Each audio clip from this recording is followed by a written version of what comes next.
नदीम, तुम एक नाकाम इंसान हो। साबित किया तुमने कि तुम नाकाम हो। मैंने इसके लिए बिजनेस यहां शिफ्ट किया। इसने कुछ करके दिखाया? कुछ नहीं। पहले खुद को कामयाब इंसान बनाओ ताकि कोई तुम्हारे बारे में सोचे। पीछे ही पड़े रहते हैं आप तो इसके।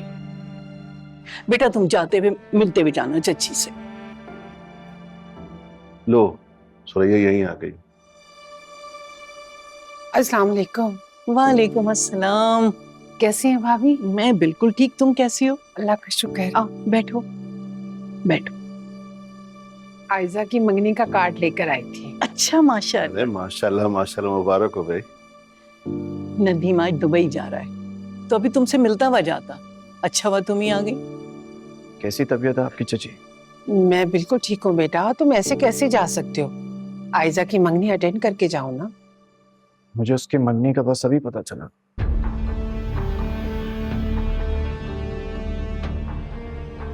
पता चल जाता तो क्या कर लेते। अच्छा, आप लोग बैठे हैं, कुछ खाने पीने का बंदोबस्त करो। मैं जरा इसको छोड़ कर आता हूँ।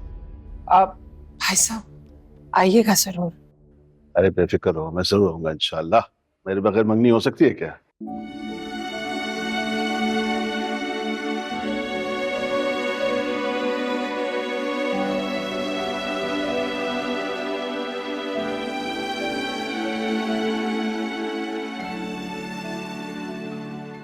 सुरैया ने आयजा के लिए बहुत ही खूबसूरत जोड़ा खरीदा है। समझो कि वो पहन के वो दुल्हन लगेगी, और जोड़े के साथ उसको सेट भी लेके दे दिया। और तो और फूल वालों को भी अभी से फोन कर दिया। बहुत जज्बाती हो रही है सुरैया। असल में सब कुछ उसे ही करना पड़ रहा है ना, इसलिए जज्बाती हो रही है। अब मेरी भी कहानी सुनिए। कल बेगम साहिबा ने मुझे पैसे दिए और कहा कि ऑनलाइन टैक्सी करवा के मीर नौमान के ऑफिस जाओ और वहां जाके उनका पीछा करो जहां वो गया है, अपनी लोकेशन भेजो। मालिक थी, मुझे करना पड़ा। फिर क्या हुआ? फिर मैं तो घर आ गया। अब कल जाके पता चलेगा कि मीर नौमान के साथ क्या हुआ। तौबा तौबा, ये कोई उम्र है कि मियाँ का पीछा करवाए? जो कुछ उन्होंने करना होगा वो आप करेंगे। सारी जिंदगी तो जहन्नुम में गुजार दी, अब क्या करेंगे वो? अजीब तरह की औरत है तहसीन, ना घुमंड और तकब्बुर के बंदा निगाह नीचे करके चला जाए। यही तो, सारी जिंदगी औलाद और मियाँ को दबा के रखा। मुझे तो डर लगता है जहाना का होगा क्या। सारे बच्चे इधर उधर चले जाएंगे और शौहर भी लात मार के निकल जाएंगे। उसे इतनी अकल ही नहीं कि वो अकेली रह जाएगी। अल्लाह रहम करे। भाई मैं तो ये समझता हूँ कि इंसान को अच्छी जिंदगी गुजारने के लिए ना अपने बुढ़ापे का बंदोबस्त कर लेना चाहिए जब तक उसके हाथ पांव सलामत है। वही तो, मैंने इतना दबे दबे लफ्जों में उन्हें समझाने की कोशिश की है, लेकिन उन्हें तो कोई अकल की बात समझनी ही नहीं है। क्या कहा जा सकता है। दवाइयाँ सारी आंख में पड़ी, इसको ड्रॉज में रखो।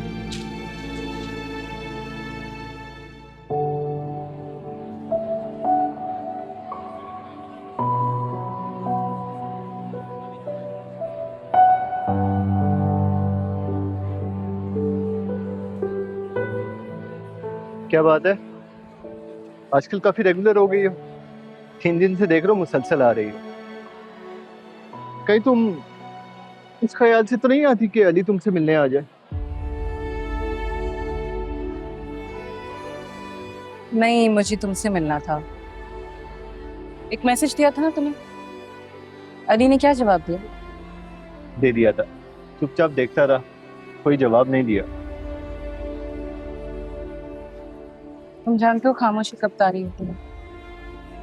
नहीं, तुम्हें बता दो कब तारी होती है। जब उसकी बात ना सुनी जाए, ना उसकी बात को समझा जाए। वो मायूस हो चुका, वो कह कह के थक गया। वो बहुत बदल गया। पहले हर वक्त मजाक करता रहता था, सबके साथ शरारतें करता था, लेकिन अब उसमें ऐसी कोई भी बात बाकी नहीं रही। बस खामोश रहता है। मुझे तो लगता है उस पर गहरी खामोशी तारी हो गई है, जिसकी शायद तुम अभी बात कर रही थी।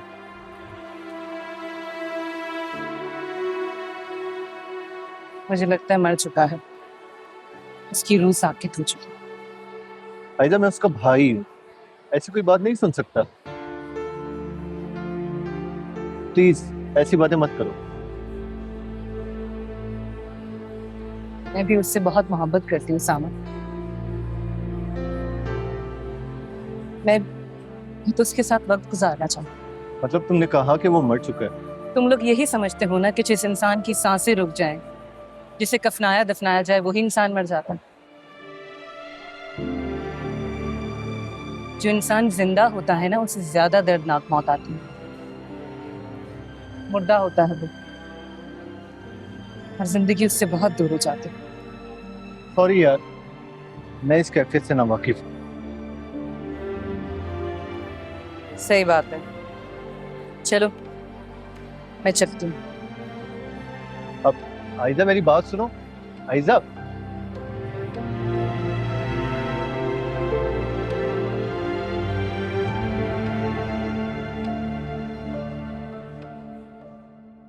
तुम ठीक हो ना बेटा? वहां कोई सख्ती तो नहीं है ना? अम्मी ये टेंशन अपने जहन से निकाल दे, और अगर होगी भी ना तो आपको नहीं बताऊंगी मैं। ऐसे कल मूड खराब था, आज तो ठीक था। चलो शुक्र है बेटा, अल्लाह इन्हें पुरसुकून ही रखे। मंगनी का जिक्र किया था? मैंने तो कर दिया जिक्र और इजाजत भी ले ली, 2-4 दिन पहले ही आ जाऊंगी। चलो बेटा, अल्लाह का शुक्र है। मैं तो समझी थी कहीं इनकार ही ना कर दे। अब बेटा रजा रुकेगा ना? नहीं अम्मी, वो भी मंगनी में शरीक होंगे। बेटा मैं मंगनी का कार्ड लेकर आऊंगी जहाँ आरा के लिए, हो सकता है वो आ जाए। कैसी बातें कर रही है, अब वो पागल थोड़ी है। आप जरूर आइएगा। ठीक है बेटा, खुदा हाफिज।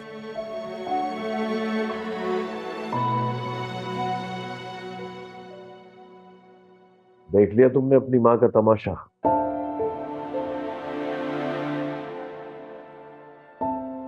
जी पापा, मुझे इसी बात का डर था। वो ये समझ रही है कि आनी मुझे अपनी मोहब्बत के जाल में जकड़ रही।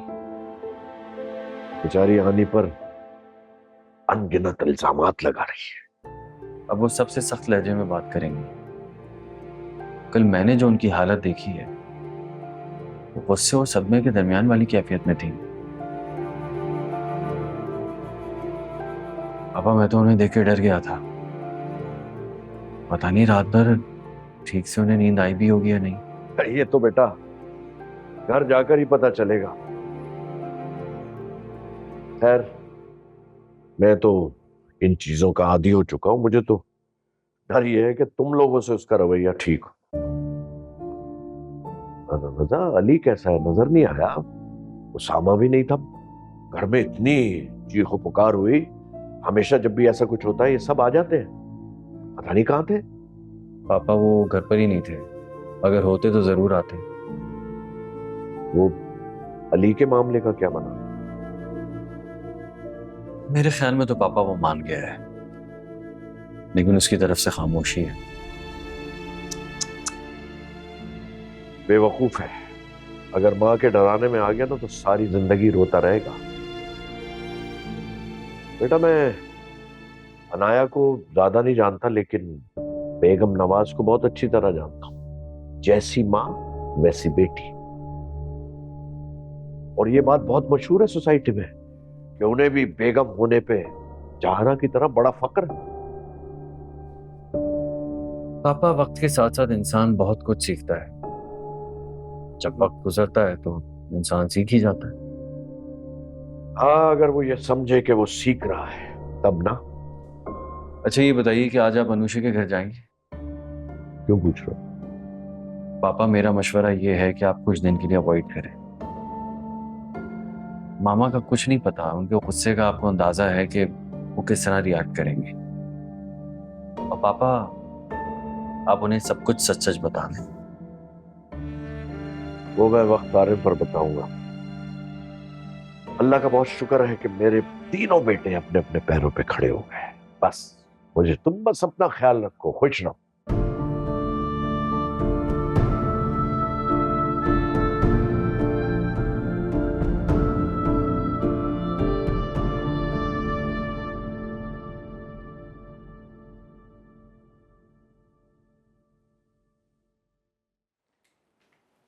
अनुषी, तुम्हें पता है आज कौन आया था? कौन आया था? जहार, वो कौन है? नुमान भाई की दूसरी बीवी। क्या? यहाँ आई थी? पूछोगी नहीं कि क्यों आई थी?